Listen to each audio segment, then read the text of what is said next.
टांगी चिलिका स्टाडियम रे सर्वभारतीय टांगी फुटबॉल टूर्नामेंट 2025 ग्रामांचल क्रीड़ा प्रतिभा मान विकास करने अंटा भिड़ी बलराम देव विद्यापीठ पुरातन छात्र संसद पक्षर टांगी चिलिका स्टाडियम रे अनुष्ठित होब सर्वभारतीय टांगी कप फुटबॉल टूर्नामेंट 2025 आसंता 6 तारिख ठारू चिलिका स्टाडियम रे अनुष्ठित होब सर्वभारतीय टांगी कप फुटबॉल टूर्नामेंट। खोर्धा जिला टांगी जदुमणि महाराज रिपोर्ट ओटीएन टीवी। सर्वभारतीय फुटबॉल टूर्नामेंट आयोजन करा जाउथुवार सभापति आज बर्तमान जो फुटबॉल टूर्नामेंट होगा जाऊँगी जनवरी 6 तारिख रु 12 तारिख पर्यंत मोर अनुरोध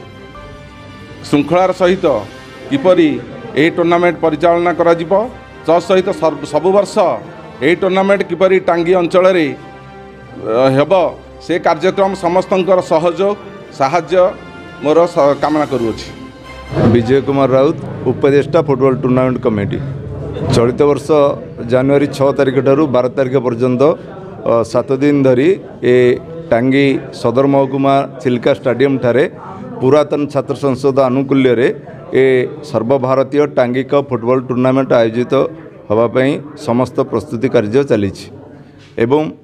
एटा ग्रामांचल रे फुटबॉल टूर्नामेंट होउथिले मध्य एठारे लोकमानकर देखिबापई बहुत आग्रह रही एवं ताकू लक्ष्य रखी आमे बहुत कम पैसा जेहेतु याकू आमे संपूर्ण फ्री करनाहूँ किछि पैसा टिकेट माध्यम रे आमे लोकमानक ठारू आदाय करने रखी स्थिर करूँ एवं चेष्टा करूँ लोक मैंने किभली माने 1.5 घंटा एठारे आसी खेलटी को देखि उपभोग करेंगे एवं से माने तांकर कर्ममय जीवन टिके रिलैक्स हेबे सेति प्रति आमे ध्यान दउछु।